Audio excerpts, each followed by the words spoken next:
Buenas tardes, sean bienvenidos del Colegio de Ingenieros Mecánicos Electricistas de la Costa de Chiapas. El día de hoy les traemos la plática técnica de cómo hacer un análisis de riesgo sin complicarse una guía práctica. Al finalizar esta plática técnica, vamos a conocer los pasos para hacer un análisis del riesgo general y tener las nociones de cómo volcar esa información en las herramientas de autogestión de la STPS. Le vamos a dar la bienvenida al doctor Vicente Capistrán Gómez. Es ingeniero electrónico por el Instituto Tecnológico de Veracruz, maestro en ciencias en ingeniería mecatrónica por el Centro Nacional de Investigación y Desarrollo Tecnológico y doctor en Ingeniería Aplicada por el Colegio de Formación Educativa TENAM. Bienvenido, Inge. Te cedo los micrófonos para que comiences. Ok, bueno, muchas gracias. Buenas tardes a todos. Sean bienvenidos a esta plática. La intención el día de hoy es que yo les pueda comentar, les pueda compartir mi experiencia en cuestión del análisis de riesgos. Hay diferentes maneras de hacerlo y hay diferentes niveles en los que se puede hacer. Sin embargo, para la gente que no lo maneja o para la gente que no está en un ámbito así muy especializado, siempre se le complica. Entonces, hay una manera sencilla de hacerlo y eso es lo que yo les vengo a platicar. Y al finalizar esta parte de cómo hacer el análisis de riesgos, le vamos a unirlo a lo que sería el programa de autogestión de salud y seguridad de la STPS para ver cómo la información que de alguna manera generamos en este análisis de riesgos, podemos o nos puede ayudar a llenar lo que sería el formato de la autogestión. ¿Sí? Entonces, déjenme. El análisis de riesgos forma parte de un proceso más grande llamado gestión del riesgo, donde en esta diapositiva podemos ver cuáles son las diferentes partes. La primera, que es la de identificación, es detectar los peligros, es decir, todos los eventos, todas las situaciones que nos pueden hacer daño. El segundo paso es la estimación, es decir, de alguna manera definir qué tan peligroso, por decirlo de alguna manera, es el peligro que estamos teniendo en nuestros centros de trabajo. A partir de estas dos, hacemos una evaluación o una valoración para saber a cuáles de estos peligros o a cuáles de estos riesgos tenemos que atender, lo cual hacemos en la parte de control del riesgo. ¿Sale? Esta parte de análisis de riesgo normalmente viene muy asociada con lo que es la parte de análisis de fallos y efectos que se utiliza mucho en mantenimiento. Cuando estás haciendo un plan de mantenimiento, aparte de ver todas las cosas que pueden salir mal en una máquina, también tienes que tomar en cuenta el factor humano, que de alguna manera también te impacta en lo que es la parte de mantenimiento. Entonces, cuando se hace este análisis tanto de las máquinas, que es el análisis de modos de fallos y efectos, como el análisis de riesgos, hay que hacerle un poquito al Walter Mercado y al escritor así de las películas estas de Destino Final, de tratar de ver o tratar de prever qué es todo lo que podría salir mal para poder definir a qué le vamos a poner atención. Lo primero que vamos a hacer es revisar algunas definiciones y la primera es un error que suele presentarse entre las gentes que se dedican a esto, es confundir peligro con riesgo. Son cosas diferentes. El peligro es todo aquello que nos puede hacer daño, haya o no haya una persona. Es el evento, es la situación, es el ambiente el que tiene el peligro. Y el riesgo es una medida, por eso es que puede haber mucho o poquito riesgo de que nos haga ese daño. Y está formado a su vez por lo que es la probabilidad de qué tan seguro es que pase y por la consecuencia, es decir, qué tan grave es si llega a pasar.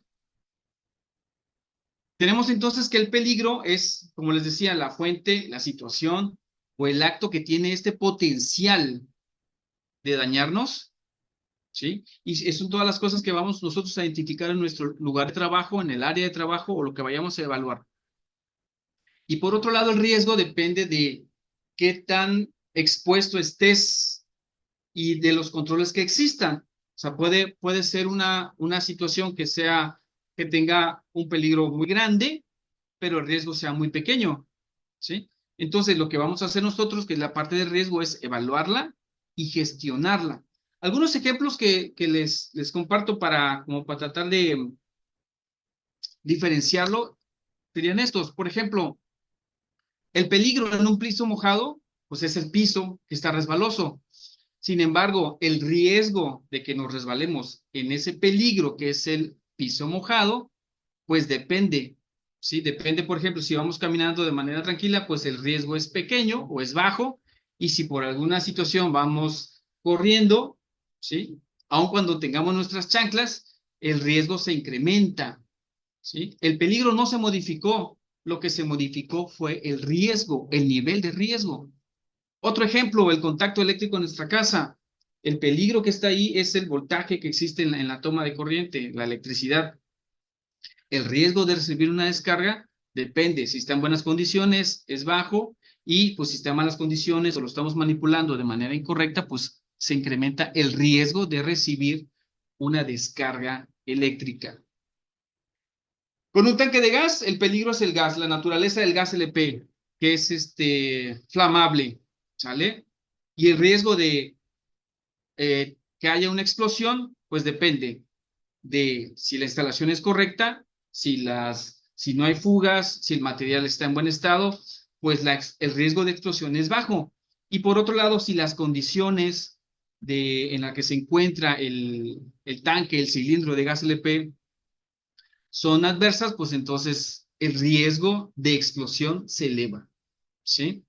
Eso sería como ejemplos para poder distinguir entre lo que es el peligro, que es la situación o el acto que está ahí sin hacer nada, es peligroso, pero no pasa nada mientras nosotros no nos expongamos a un riesgo que depende de la situación, ¿sale? Entonces, el peligro no lo podemos eliminar, no podemos hacer algo para eliminar el peligro. El gas, por su naturaleza, es peligroso porque explota o porque puede crear flama. Un alto voltaje, por su naturaleza, es peligroso. Es decir, no le podemos quitar al alto voltaje su naturaleza de que nos haga daño si hacemos contacto. Lo que sí podemos hacer es controlar el riesgo, ¿sí? Y otra situación que se suele presentar es confundir y, por ejemplo, decir, no todo lo peligroso es riesgoso, ¿sí? Y, por otro lado, el que sería la otra cara de la moneda, confundir y que no todo lo riesgoso parece peligroso. Es decir, puede parecer que no es peligroso, pero que sin embargo sí traiga un riesgo muy alto de hacernos daño. Y bueno, la última que dice, la confianza es el peor enemigo del análisis de riesgos. Normalmente los accidentes o los incidentes se suelen presentar por un exceso de confianza. Cuando ya hicimos muchas veces algo y nunca nos pasó nada, nunca lo hicimos de manera correcta, y bueno, vienen los accidentes. ¿Sí?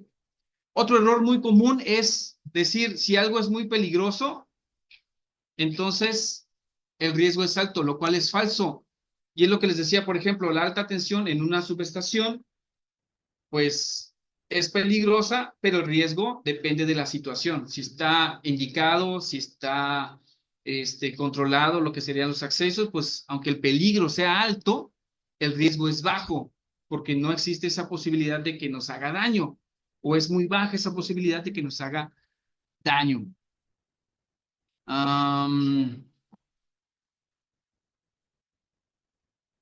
Bueno, entonces, en México, sí, un análisis correcto debería llevar ciertos pasos o debe cumplir con ciertos requisitos, ¿no? Uno de ellos es identificar los peligros, y aquí tenemos algunos ejemplos de qué es lo que puede salir mal, ¿no? Con fugas de gas, electrocución, incendio, explosión. Una vez que ya identificamos todo lo que nos puede hacer daño, todo lo que nos puede salir mal, entonces lo que tenemos que hacer es evaluarlo, evaluar ese riesgo tomando en cuenta la probabilidad de que se presente el evento desfavorable y las consecuencias si se llega a presentar el evento desfavorable. Y finalmente, ya que tenemos un listado de todo lo que puede salir mal, ya cuantificamos qué tan probable es que pase, qué tanto daño nos va a hacer si pasa, entonces ahora tenemos que proponer acciones, medidas para poder reducir el riesgo. Y el orden en el que debemos de resolverlo es el que se presenta aquí en la diapositiva. O sea, lo primero que debemos buscar es eliminar el peligro, quitarlo. Por ejemplo, si en algún caso estamos utilizando alguna fuente de energía, pues cambiarla por otro tipo de fuente de energía. O si estamos usando a lo mejor algo que pueda explotar, cambiarlo por algo que no pueda explotar. Eso sería eliminar el peligro, ¿no? O en dado caso sustituirlo por algo que sea más controlable, ¿no? Ya sea controles de ingeniería, controles administrativos que tienen que ver con procedimientos, que tienen que ver con reglas. Y finalmente, la última opción debe ser el equipo de protección personal. Normalmente lo que se hace o lo que hacen la gente cuando se hace un análisis de riesgos es dotar a todo su personal de equipo de protección, ponerle guantes, casco, lentes, botas y se tiene la falsa idea de que con eso se está reduciendo el riesgo, ¿sale? En realidad lo que se puede estar reduciendo es la severidad del daño, pero no necesariamente el riesgo. Ahora, ¿por qué se hace esto último? Porque es lo más barato. Normalmente, por ejemplo, eliminar el peligro, hacer una sustitución de equipos o implementar controles tanto de ingeniería como administrativos implica más tiempo y también más dinero. Entonces, honestamente, lo que hacen las empresas, pues es irse por lo más práctico, lo más barato, que sería ponle casco, guantes a todos y ojalá que no llegue a explotar. Ese sería el problema, ¿no? De cómo lo solucionan en la práctica. La Organización Internacional del Trabajo y algunos otros organismos clasifican los riesgos en diferentes tipos. Hay 6, hay otros donde los clasifican en 7, pero al final vienen siendo los mismos, ¿no? Vienen siendo los riesgos físicos, los químicos, los riesgos biológicos, riesgos ergonómicos, los psicosociales, que esos son como de alguna manera nuevos, por decirlos así, o sea, o los acaban como de implementar, no recientemente, pero son como que lo más nuevo, y cosas de seguridad y o riesgos mecánicos, ¿sale? Entonces, de lo que habría que notar aquí es que el riesgo psicosocial ya se toma en cuenta cuando se hace un análisis de riesgos, cosas como el estrés, cosas como la rotación de los horarios, hay por ahí en México salió la creo NOM 035, que tiene que ver con esto de favorecer los ambientes laborales. ¿Por qué? Precisamente porque ya se está tomando más en cuenta lo que es esta parte de la interacción humana, o sea, no tanto la parte de que tenga que ver con que te quedes sin un dedito o que te machuques una mano, sino con el impacto que tiene estas interacciones entre trabajadores o entre las personas en lo que sería el desempeño laboral. Entonces, eso sería la clasificación de los riesgos, ¿vale? Entonces, antes de controlar un riesgo, tenemos entonces que saber identificarlo. Tenemos que identificar todas las posibles fuentes de daño, ¿sí? Y después tenemos que priorizarlo. Una situación que se presenta en el análisis de riesgos, al igual que con mantenimiento, es que después de tus análisis te salen una serie de cosas que puedes mejorar. Un listado normalmente muy grande de cosas que se tienen que hacer o que se tendrían que hacer para poder eh, mejorar tu mantenimiento o para poder reducir la incidencia de accidentes y de incidentes. Sin embargo, otro de los grandes problemas que se presentan en la práctica es el dinero limitado asignado tanto a mantenimiento como a la parte de seguridad de higiene, seguridad laboral. Entonces, una vez que tienes tu listado de todas las modificaciones, adecuaciones actividades que hay que hacer para hacer más seguro tu centro de trabajo.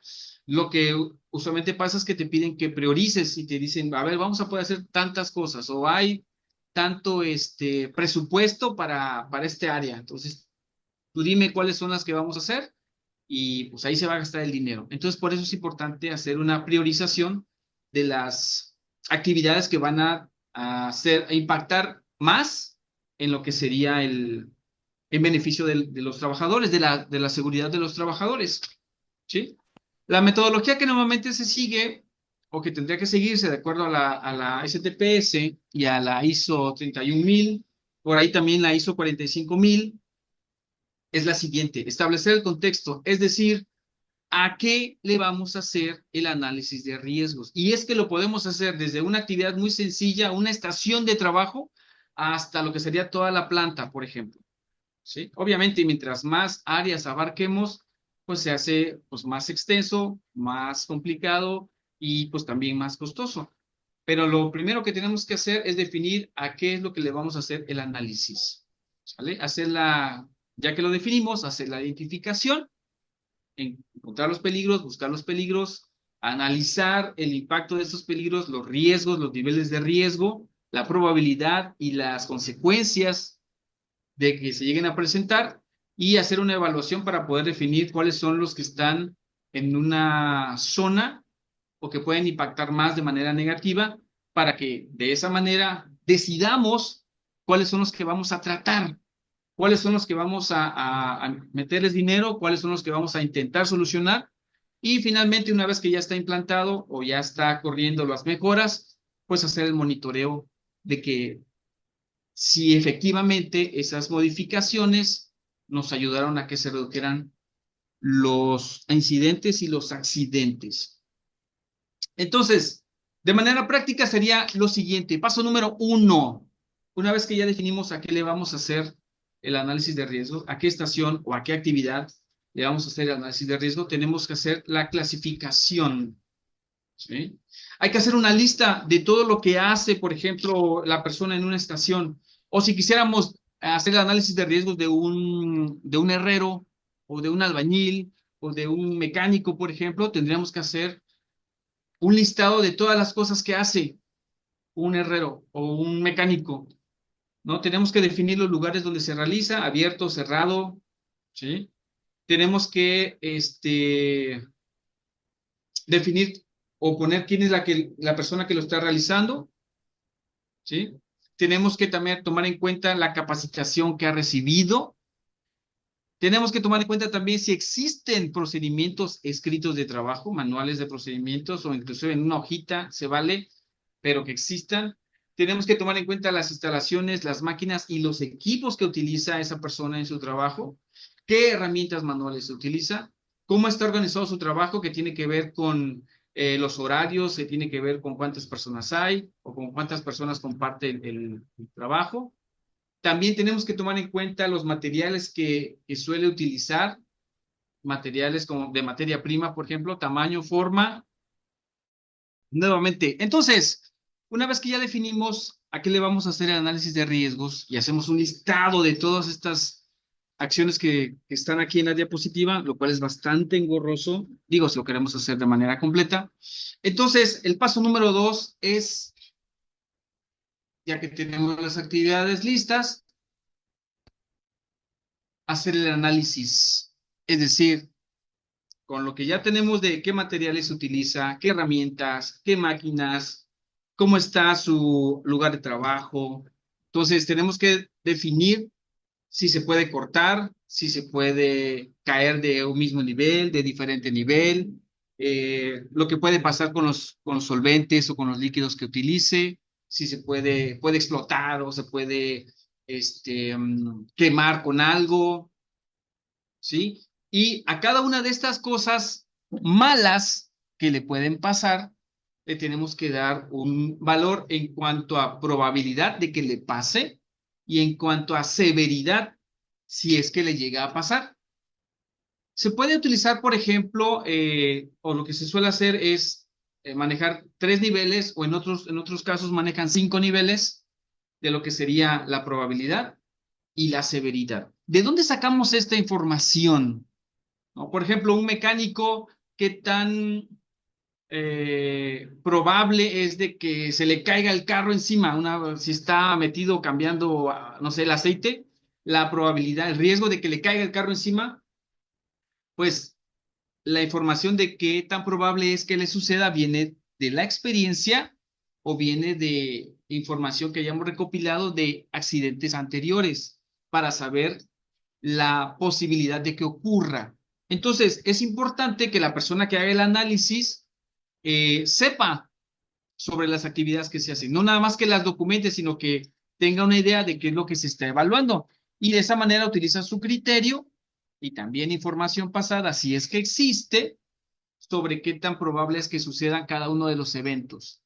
Entonces, a cada una de las cosas que ya detectamos que pueden salir mal, que le puede pasar al personal, le damos probabilidad y le damos una severidad, ¿sí? Y se hace una matriz de riesgos que a cada actividad le damos un numerito: número 1, que se le caiga el carro encima; número 2, que se queme con un solvente; número 3, que se resbale con aceite tirado en el taller y se caiga y se rompa un brazo. A cada una de estos riesgos detectados le damos un numerito y lo ponemos aquí en la matriz, ¿sale? Dependiendo de cómo haya sido evaluado en cuanto a probabilidad y en cuanto a severidad. ¿Cuáles son los criterios que utilizamos para saber si el riesgo es alto o es bajo? Pues la combinación. E idealmente, los que están en la zona gris son a los que tenemos que darle más atención. ¿Por qué? Porque son aquellos que pasan rara vez, pero si pasan, tienen consecuencias graves, o son aquellos que no hacen un daño muy grande, pero que pasan muy seguido. Entonces, tenemos que, por ejemplo, en el caso de un riesgo con nivel trivial, pues no se hace una acción o no se recomienda hacer una acción a menos que no haya otra que tengamos que modificar. Tolerable, pues hay que realizar acciones preventivas y así va incrementando de nivel hasta que llega a la parte de intolerable, las que corresponderían a lo que sería la esquina superior derecha. Es decir, que es muy probable que pase y que si llega a pasar va a tener consecuencias muy graves. Esto es en teoría, ¿sí? Si hay alguna actividad que esté haciendo el mecánico o el herrero o el liniero o el trabajador que estamos analizando o el puesto de trabajo que estamos analizando que caiga en esta esquinita, esa actividad no debería de hacerla o ya no debería de continuar haciéndola. Eso es en la teoría. En la práctica, la verdad es que hemos visto, o supongo que ustedes también han visto, gente muy aventada, muy valiente, que hace las cosas a veces sin el mínimo equipo de seguridad. Entonces, eh, pues no siempre se aplica, ¿verdad? Pero deberíamos de tratar de respetar lo que serían los resultados que obtenemos de nuestro análisis de riesgos. Ya que tenemos una clasificación y ya que tenemos un nivel de cuáles son a los riesgos a los que tenemos que darles más atención, ¿sí? Entonces tenemos que ver para cada uno de ellos qué es lo que vamos a hacer, ¿sí? Y tendríamos que ver si podemos eliminar el riesgo, sustituir esa actividad o sustituir a lo que se está exponiendo el trabajador, si podemos implementar algún control de ingeniería, algún control administrativo, o si no se puede hacer nada, finalmente ver qué equipo de protección le podemos dar para que si el riesgo, cuando se presente el evento, pues el daño no sea tan grande, ¿vale? Este procedimiento de estos 5 pasos tendríamos que hacerlo para cada uno de los riesgos que detectamos. Las acciones, pues lo que tenemos que hacer es implementarlo.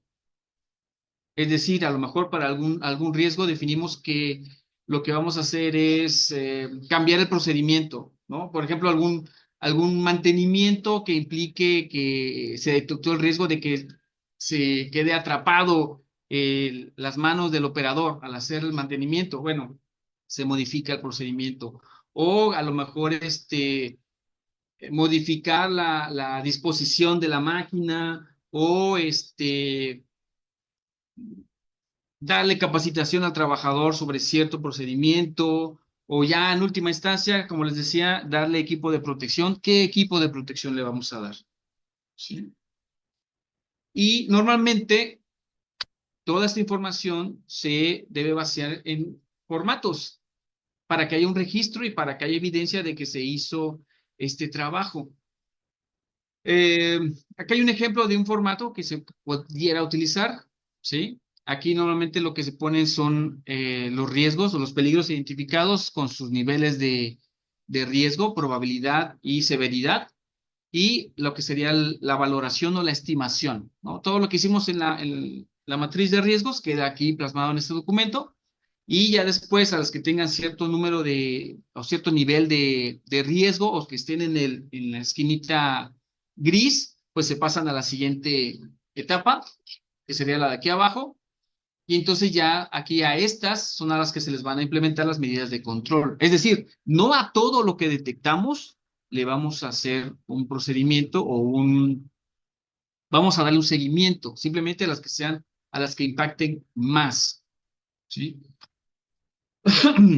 Y bueno, aquí está el número de peligro nuevamente, la acción que se requiere o que se va a hacer,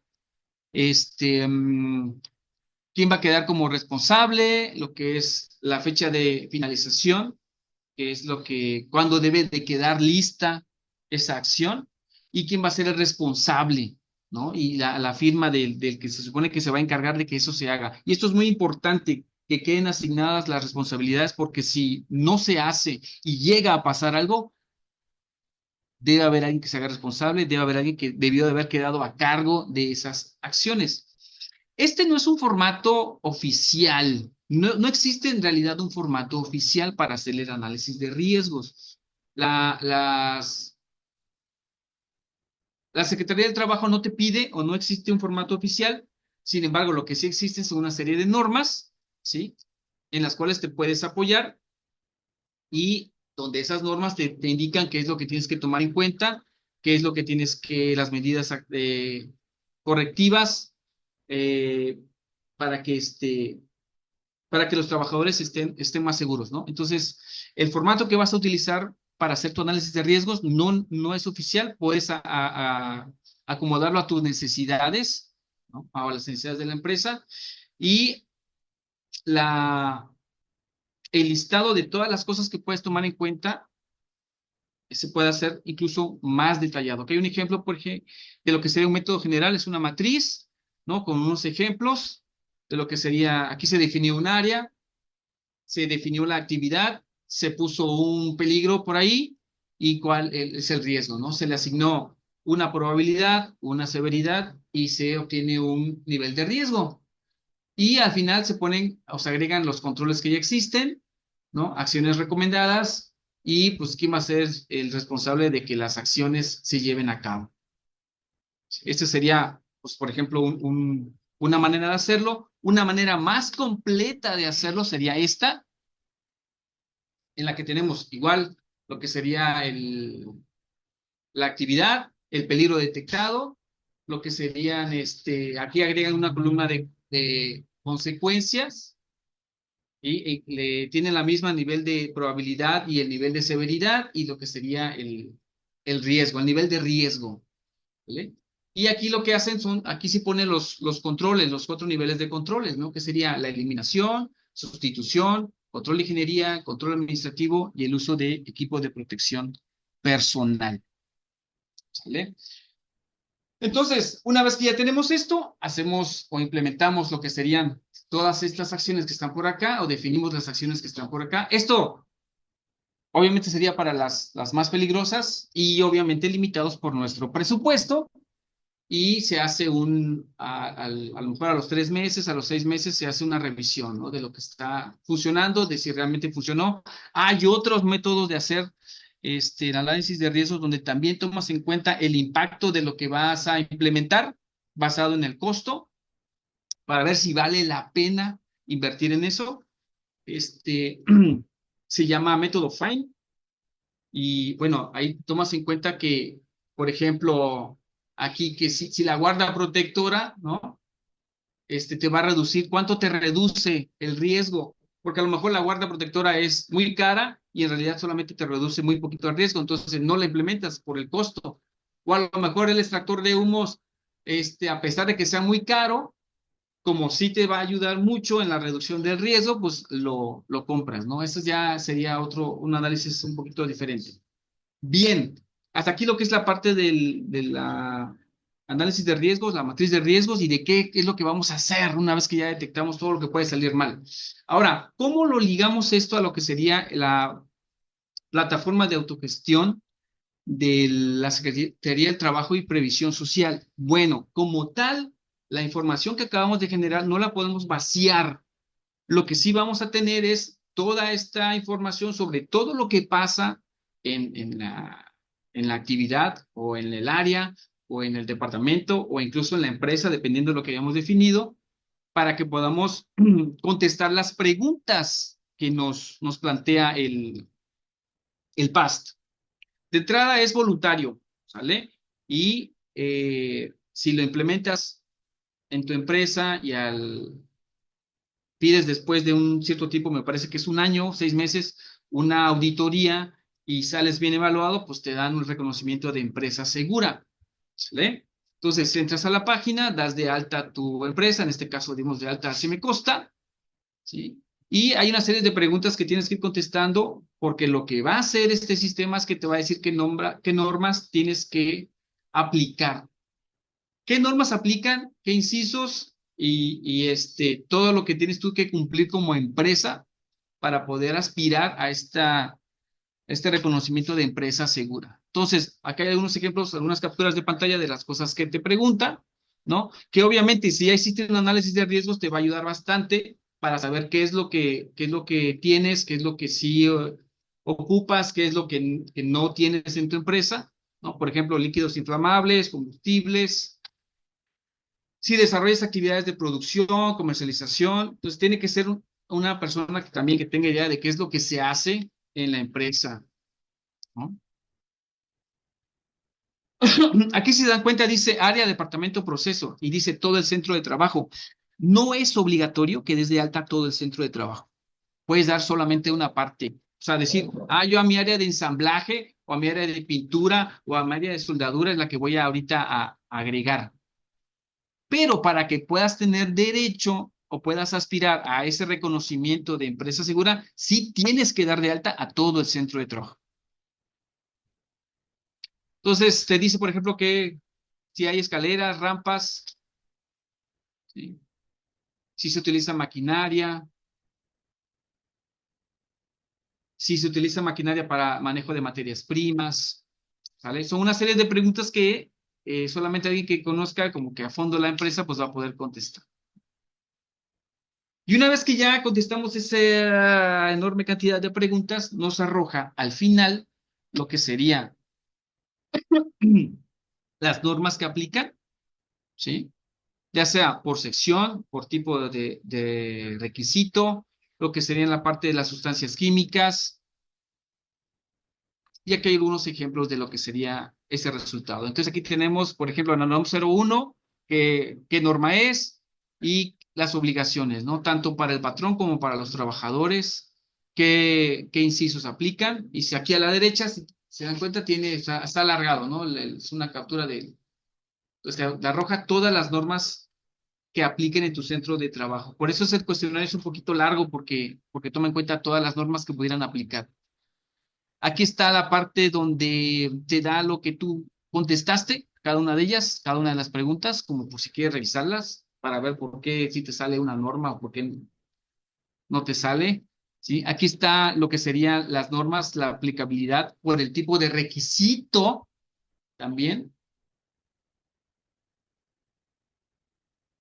Y aquí está lo que sería, pues, como un resumen, ¿no? De cuáles son las normas que están aplicando, tanto de manera general como por requisito específico, ¿ve? De cada una de ellas.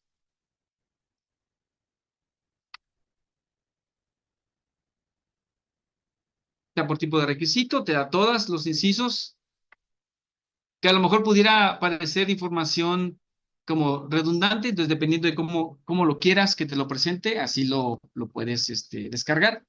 ¿Y qué sigue? Una vez que ya vaciaste la información en el programa y ya te dio todos los requisitos que tienes que cumplir, ¿no? Habría que ir a revisar cada uno de ellos para saber qué es lo que te piden. Normalmente estas normas te piden cosas como que tiene que haber hecho un estudio, por ejemplo, la 026 que tiene que ver con iluminación, tiene que haber hecho un estudio de las condiciones de iluminación en el centro de trabajo, ¿no? Y bueno, para haber hecho eso, tienes que demostrar que llevaste un luxómetro, que hiciste las pruebas, hay un procedimiento para hacer las pruebas y que llegó alguien que sabe sobre la medición de la luz, te dan una hojita de que sí lo mediste correctamente, que sí cumple con el requisito que dice la norma, ya, ese sería un apartado.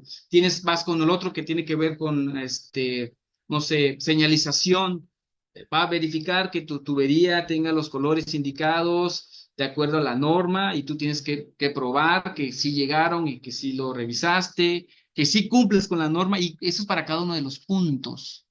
Entonces, dependiendo de qué tanto hayas definido, son la cantidad de normas que te aparecen y son la cantidad de procedimientos. Normalmente, muchos son documentales, tienes que probar, demostrar a través de un documento que hiciste el procedimiento, y algunos otros son de campo, no va a llegar alguien ahí a lo mejor a comprobar que sí está. Y ya que hiciste todo eso, entonces pues ya lo que hayas detectado que tiene una oportunidad de mejora, pues entonces aplicas esas mejoras. ¿Eh? Entonces, a lo mejor te das cuenta de que tus escalones o tus escaleras les hace falta, el pasamanos no cumple con el requisito que te pide la norma, que tiene que estar, no sé, a cierta altura, o que tiene que tener cierto grosor el pasamanos, o que los escalones deben de tener una parte antideslizante, no sé. Son muchos detalles que se pueden llegar a presentar, ¿no? Los aplicas y ya después haces la verificación de que los aplicaste correctamente, que ya estás cumpliendo con los requisitos y entonces después de cierto tiempo puedes pedirle a la Secretaría de Trabajo que llegue a verificar que estás cumpliendo con todos los requisitos, ¿no? Y si ya toda tu empresa cumple con todos los requisitos, que pueden haber tres niveles, me parece por ahí, ¿no? Que así como que todavía te falta, que sí los cumples, pero así mínimo y que sobrepasas los requisitos, ¿no? Que es todavía más segura que lo que ellos están pidiendo, dependiendo de qué tantas medidas tengas implementadas. Y entonces, si pasas lo que sería el nivel de seguridad, pues ya te dan el reconocimiento de empresa segura. ¿Ok? Bueno, y ya ahí sería la parte en la que se termina lo de la plataforma de autogestión, ¿no? Esto lo que hace es que en lugar de que mandes a traer a un inspector de la Secretaría del Trabajo, tú mismo puedes hacer la inspección, ¿no? Con todo lo que te dice la norma que tienes que cumplir de acuerdo a lo que se hace y cómo se hace en tu centro de trabajo. Bien, en conclusión, entonces, ¿cuáles son los pasos importantes para hacer un análisis de riesgos? Tenemos que definir a qué le vamos a hacer análisis. Sí, tenemos que hacer una clasificación de las actividades, de todo lo que hace, tomar en cuenta todo lo que utiliza, las herramientas, los materiales. Vamos a hacer una vez que hacemos ese listado de todo lo que está expuesto, qué le puede pasar, ¿sí? Y tenemos que hacer también lo que sería qué tan probable es que le pase y qué tan malo es si le llega a pasar. Hacemos una valoración, lo metemos en una matriz y a lo que son los más críticos le vamos a aplicar la parte del control. Vamos a establecer medidas, procedimientos para hacer que sea menos peligroso o que el riesgo se reduzca más bien. ¿Sí? En la medida que se pueda, dependiendo del presupuesto, dependiendo del impacto, dependiendo de... Normalmente esta es la limitante aquí es la parte administrativa. Y hay que hacer una documentación, hay que hacer la evidencia de que se hizo el análisis, la evidencia de que se tomaron las medidas, la evidencia de que está funcionando o no están funcionando las medidas que se implementaron. Entonces, la recomendación pues es empezar en pequeño, ¿le? Documentar siempre, involucrar a un equipo de trabajo cuando se hacen análisis. Una persona es complicado que le sepa todo, entonces incluir, por ejemplo, a los operadores, si estamos hablando de maquinaria o de un proceso de planta, de piso, de algún lugar donde hay varias personas que conozcan el proceso, involucrarlos, porque ellos son los que tienen experiencia en lo que puede salir mal, lo que puede pasar. Y bueno, también es de ayuda la plataforma de la Secretaría del Trabajo porque nos ayuda a identificar qué normas necesitamos y qué inciso necesitamos revisar. ¿Sale? De las situaciones que se suelen presentar desfavorables son lo de la copia de formatos, que a lo mejor algún cuate de que trabaja en otro lado o que se dedica en un área parecida te da el formato que a lo mejor no aplica para tu centro de trabajo. Y la otra es confiarse solamente con la documentación o con los manuales de procedimientos de lo que puede salir mal, sin ir al centro de trabajo, ¿sale? Sin verlo en vivo, en planta, en piso, es muchas veces diferente a como se supone que se tendría que hacer, ¿sí? Bueno, finalmente dice, no se necesita ser un experto para comenzar análisis de riesgos, pero sí se debe tener un método, ¿sí? Hay métodos, les decía, este es el más sencillito, hay métodos mucho más elaborados, incluso hay, de acuerdo al área o la industria, hay métodos ya muy específicos. Y bueno, como reflexión final sería esto, ¿no? El peligro es la piedra en el camino y el riesgo es la probabilidad de tropezar y la gravedad de la caída. Entonces, eso es todo de mi parte. Muchas gracias. No sé si tengan preguntas, comentarios, algo que quieran decirme, platicarme. Hola, buenas tardes. Abrimos los micrófonos. ¿Alguien que quiera hacer alguna pregunta o en el chat igual?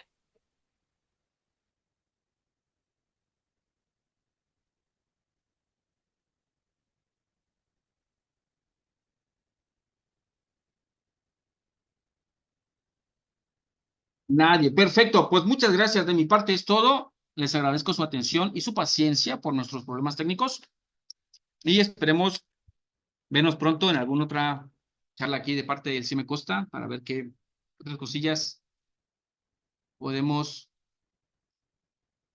platicarles. Muchísimas gracias. Hasta luego.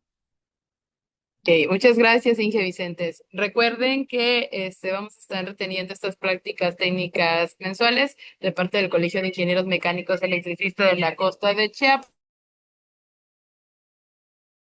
la cual, igual, si no se pudieron conectar, esta grabación la vamos a subir a nuestra página de YouTube para que también nos sigan en redes sociales y ahí en YouTube también. Muchas gracias. Entonces finalizamos. Si no hay preguntas, gracias, Inge Vicente. Nos vemos en la siguiente.